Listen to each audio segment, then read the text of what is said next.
It's the B-Tatum Show.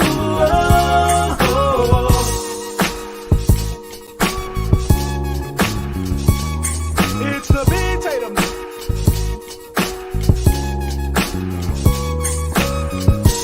It's the B-Tatum Show. It's the B-Tatum. It's the B-Tatum Show.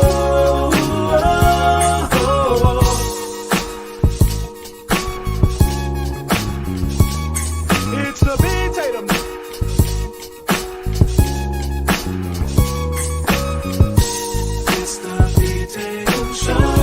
B-Tatum Show. It's the B-Tatum. It's the B-Tatum Show.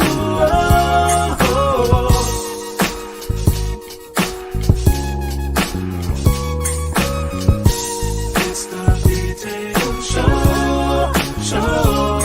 It's the B-Tatum. It's the B-Tatum Show.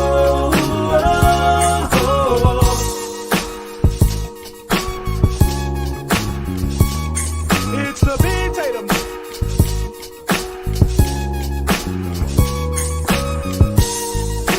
the B-Tatum Show.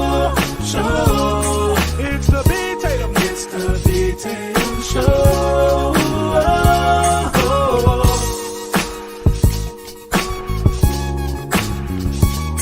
It's the B-Tatum.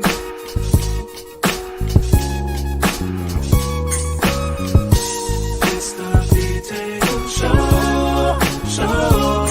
It's the B-Tatum. It's the B-Tatum Show.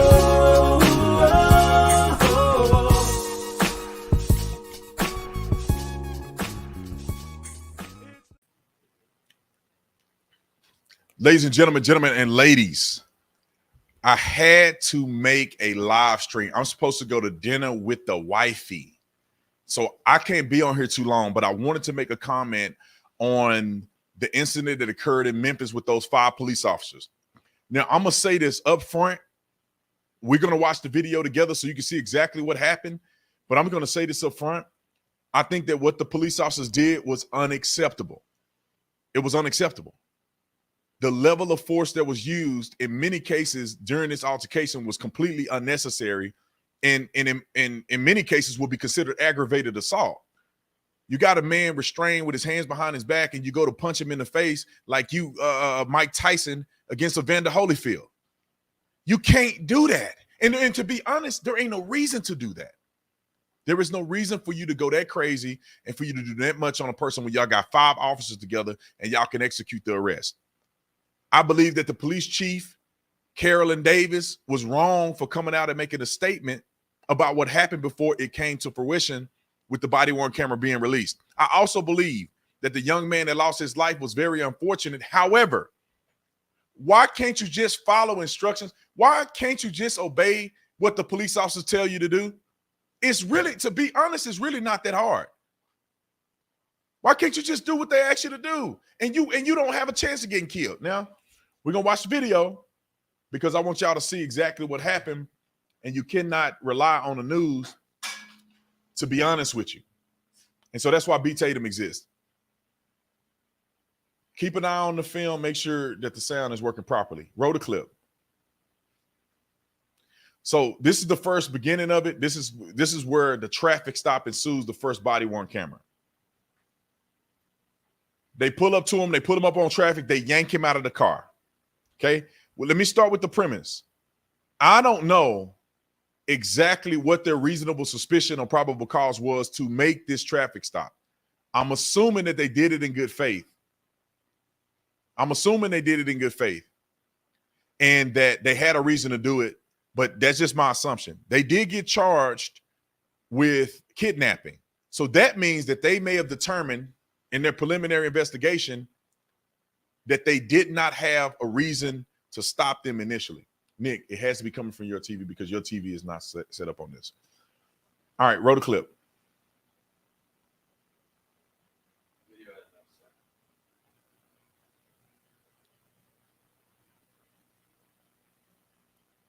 That's fine. Don't need the sound.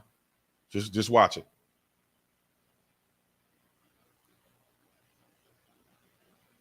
So look, they're holding him up right here. They pulled him out of the car. They're saying, get your hands behind your back, get your hands behind your back, get your hands behind your back. He ain't putting his hands behind his back. At this point, assuming that the officers had reasonable suspicion, nobody's going to jail. And the young man here can save his life by just listening to what they say. This ain't a courtroom. Keep going.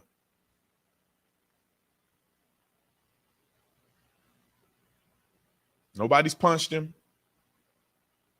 Nobody's hit him. They tell him to get his hands behind his back. Routine attempt to arrest. He's not doing it. He's refusing.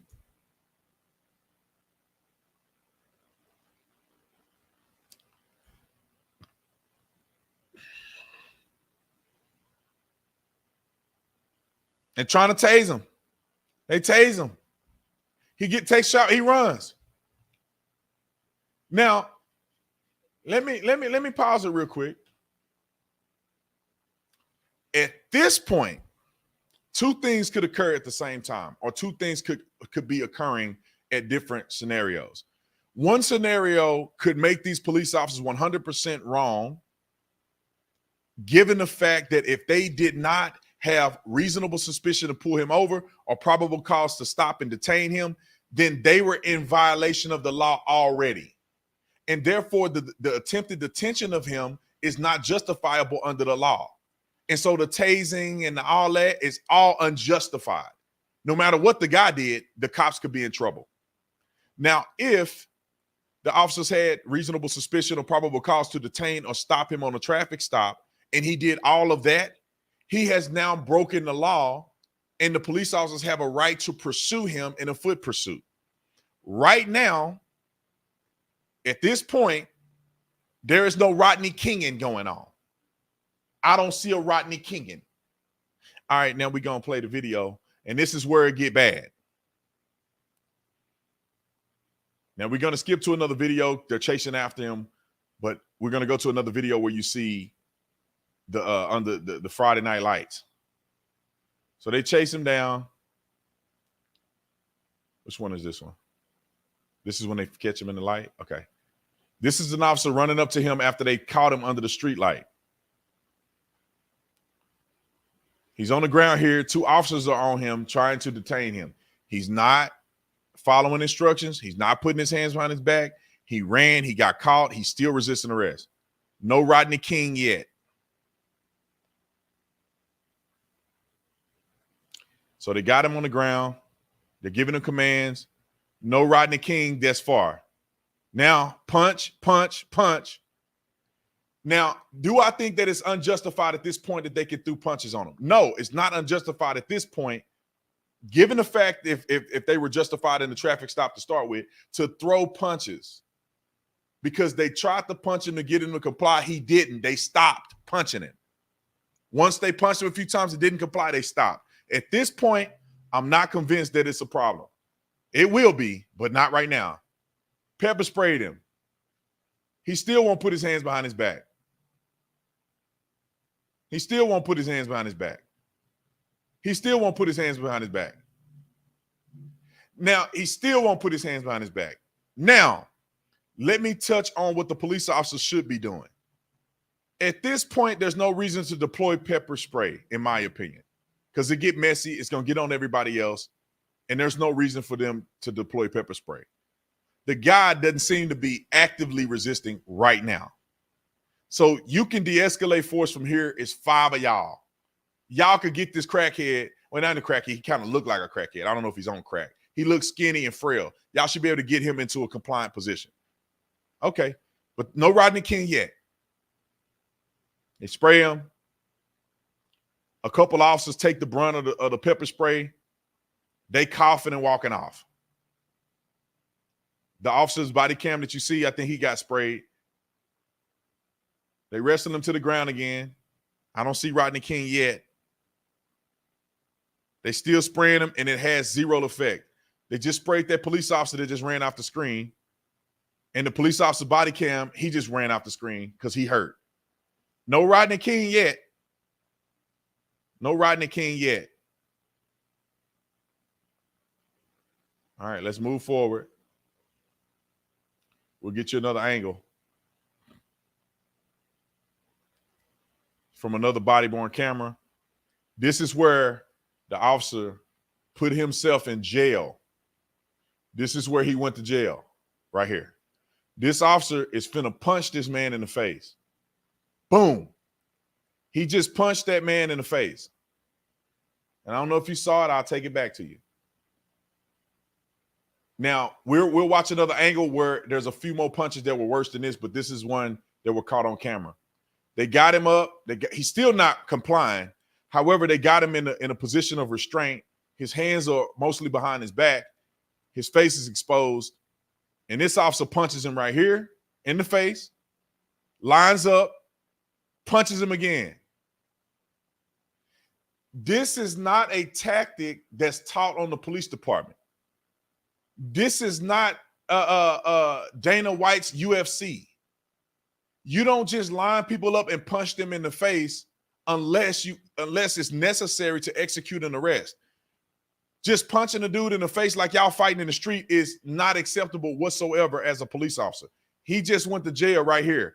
And the reason why is because when a person is pretty much detained and you strike them in the face, that's aggravated assault. He deserved to be fired and go to jail. All right. Let's see if there's some more punching going. I think he punched him again. Punch him right there. Same officer. He punched him again. They got his hands here. The other cop got his hands here. This guy is not actively resisting at this point. He punched him in the face again, I think, somewhere around here. And I guess he hurt because he got pepper sprayed. Let's move on to the other view. So this is when they rendered aid, but do we have that high view in the alleyway at the end? Okay, here's the top view. This is how a few of them got in trouble. This guy has a baton in his hand. Strike, strike, strike, strike. I don't have a problem with this baton. The guy's not complying. He's still on the ground. Using a baton to do peroneal strikes and intermediate strikes is not a big deal, in my opinion. This is the use of force continuum. I'm explaining it to you real quick, and then we're going to move on. Initial police presence is the first line of use of force in the continuum. Then police verbal presence is another level. Then you go up a level on soft and hard hand control. Soft hand control is just grabbing a person's arm and trying to put it behind the back. Hard hand control is when you start doing punches, you start doing strikes. Then you go up another level of force when you use the taser and you use other weaponry, which is the flex baton, well, not the flex baton, but the expandable baton, pepper spray, taser, all of that is in a higher tier of use of force. And beyond that is deadly force. So right now, after your police presence didn't gain compliance, after yelling at him didn't gain compliance, after soft hand control didn't gain compliance, hard hand control didn't gain compliance, using an expandable baton is the next level of force that I believe isn't the issue here. Hold on, it's finna get. I think this officer just punched him in the face. He's pretty much not resisting at this point. On the ground, not putting the hands behind the back is enough where you could probably hit him with the expandable baton once or twice, which he did, and he stopped. They compared this to Rodney King, and they beat Rodney King for a while with them batons. But when the man is standing up and y'all should have reasonable control and you punch him in the face, you now going to jail. I think he punched him in the face again. Here you go. Punch him once. Boom. Punched him again. Jail time. And at this point, you need to be doing something. This is not ring around the rosy. You need to be trying to do something to get him into custody. This is not a situation where you hold a man's hands out and everybody starts swinging like a piñata. That's how you go to jail.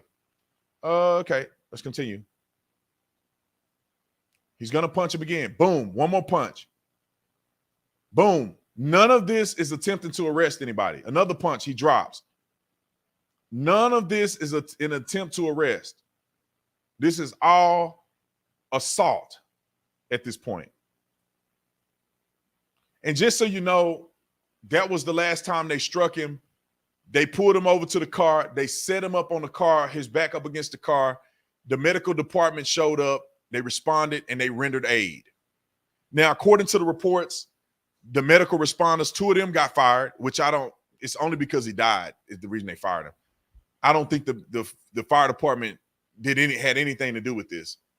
They claimed that they didn't render aid fast enough, which what are you going to do? If a guy got a brain bleed, you're going to open his skull up on the side of the road? No, he has to go to the hospital. However, he was on the side of the car. The officers didn't strike him another time. Is this Rodney King? No. Is this as crazy as the police chief said? No. Are these officers wrong? Yes.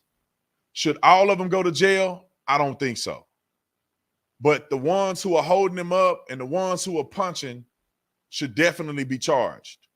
I mean, the ones who are punching him should definitely be charged.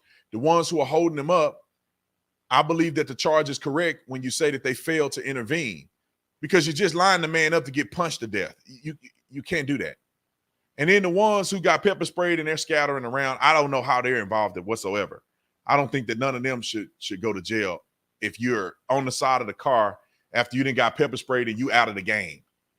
You out of the fight. How you still involved in the fight, you out of the fight. So these officers, a few of them should have gotten charged. Now, when you look at justice, no justice, no peace, no justice. Y'all better sit down somewhere. It was less than 24 hours after this. I mean, say 24 hours, but immediately they were fired and charged. Immediately. To me, that's justice. If you have a person who does something like this, they review the body-worn camera, they fired him and then charged him, what justice do you want? What Benjamin Crump wants a payday. He's trying to make that Skrilla. If your kid gets shot in the middle of the street today by another black man, he ain't gonna show up for your funeral. He ain't showing up for you. You can forget about it. Just get your little t-shirts and sit on the corner and try to sell a little bit to make that funeral happen, because your kid don't matter. This grown man that got killed by the police, he's showing up. He's flying to their house. He in their living room, drinking their coffee, finna get a paycheck. I would like to know how much % of paycheck do Benjamin Crump get. I would like to know that. However, the moral of the story, the sum of the story, I'll sum it up for you, and then I got to go eat dinner with my wife. And thank y'all for the super chats if y'all up there super chatting. And put in the comment section if you want me to go live more. Comment a 1 if you want me to go live more. I think I should do that, and then we could have more conversations like this. But anyway, I think the police chief should have reserved her thoughts and opinions until the body-worn camera came out. Then she could have addressed the situation. She could have gave a preliminary judgment on it, but she shouldn't have tainted people's perspective who never will watch the video. That's my opinion. You could take it or leave it. The police officers in the situation, especially the ones who are punching, the ones who are holding him up while he gets punched, all of those officers need to be fired and also need to be charged. Now, I don't know if this was a justifiable traffic stop. Now, if you got a traffic stop that's not justified knowingly, not after the fact, not it turns out that this wasn't him, but if they didn't have justification, reasonable suspicion, or probable cause to stop him in the first place, that is another charge that should be on the officer who initiated the traffic stop. So officers should be charged in this situation. Officers should be fired in this situation. This is unacceptable in law enforcement. There's a difference between excessive force and being a bad cop than being a good cop that don't take no mess. And it's going to stand up and they're going to hold you accountable and it's going to use the appropriate amount of force necessary to execute an arrest. People just don't like it. There's a big difference. When I was a police officer, we were taught ask, tell, make. That's it. That's good policing. If I had to put my hands on you justifiably, that's good policing. If I'm lining you up like a piñata and I'm just throwing strikes on you, trying to knock you out up under the street lights, like we on the block playing sideline kill in the hood, then I don't deserve to wear the badge. This is not your personal playground where you get to take out your anger and be a jerk. And I don't care if the guy runs. There's a way that they train you to execute an arrest. There's a way that they train you to gain compliance. and setting the guy up with his hands behind his back and trying to knock him unconscious is not the way you gain compliance through an arrest. You know better than that. They should have trained you better than that. It's on the police department that they don't have these officers doing what they're supposed to do. This is supposed to be a scorpion unit, a special unit. They got officers on that unit that's 2.5 years to 5 years on the police department. When you got 5 years on the police department, you shouldn't be doing no special assignment. You still learning how to be a cop. You still need supervision and senior officers to teach you how to do it the right way and make sure to hold you accountable. You don't need to be on no special scorpion unit. And so it's failures on multiple levels. Let me just explain this to you. How many officers in Memphis are risking their lives every day to save the public? 5 officers. That's not an indictment on Memphis Police Department. That's not an indictment on police departments around the country. To be honest, I'll say this, and I said it in my show. This young man, unfortunately, got what was coming. He didn't get what he deserved. I don't think he deserved to get beat up like he did. But 2 + 2 is 4, whether you deserve it or not. You go to fighting, you go to resisting, you go to running, you're going to necessitate a response of a use of force. Kids, children that are out there, learn from these police officers. If you're a cop, you should know better than what they did. Citizens, if you ride in the car, you get pulled over. When they tell you to do something, you do it. It's really not that hard. Do you want to live or do you not want to live? Because the cops going to prison ain't got nothing to do with your life. He dead now. Whether they get indicted or not, he's dead. You don't need to die to try to make a point. If an officer pull you over and tell you, get out the car, put your hands behind your back, you do as the officer told you to do. And if you have a complaint, go down to the police department and file a formal complaint. And they have body-worn camera footage. You get the body-worn camera footage. You get you an attorney and you sue them, and then you go buy you a Gucci bag. But outside of that, curbside justice don't work, ladies and gentlemen and ladies. This ain't the place for you to negotiate with a police officer. Let me tell you why that I'm going to meet my wife for dinner. You don't know what they think you did. There's a way for cops to have reasonable suspicion that you committed a crime that you didn't commit.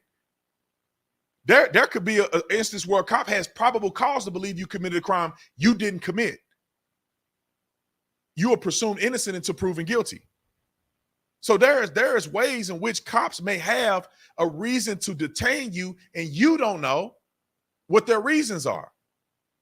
They may have been given a description of a man driving the same car you driving, black male, white t-shirt, speeding southbound from an armed robbery. You match the description. That legally is reasonable suspicion to believe that this may be the vehicle involved in the incident. They can legally pull you over and detain you while they do an investigation. Now, you didn't do nothing, but they have reasonable suspicion to believe that you were involved in a situation. You may not know that at the time. So just listen to the police officers, follow their instructions, and sue them later if you need to.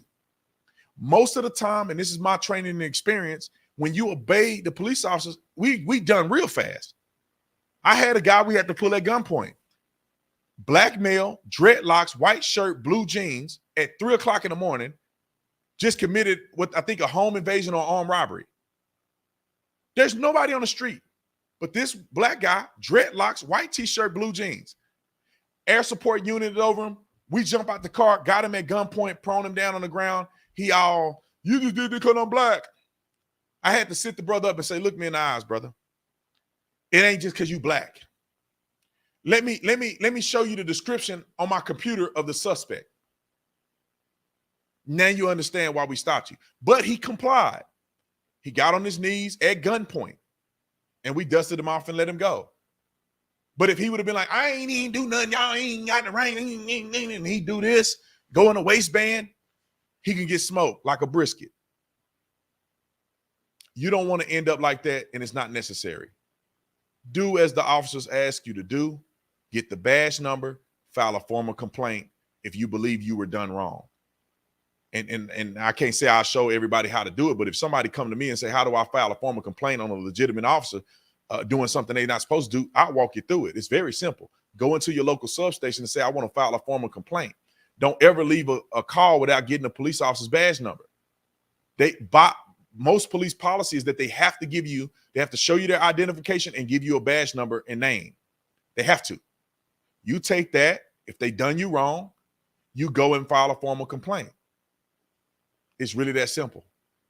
And now 9 times out of 10, if a cop doing you that wrong, they ain't gonna make it too far in court. They're not gonna win that court case. I can almost guarantee you.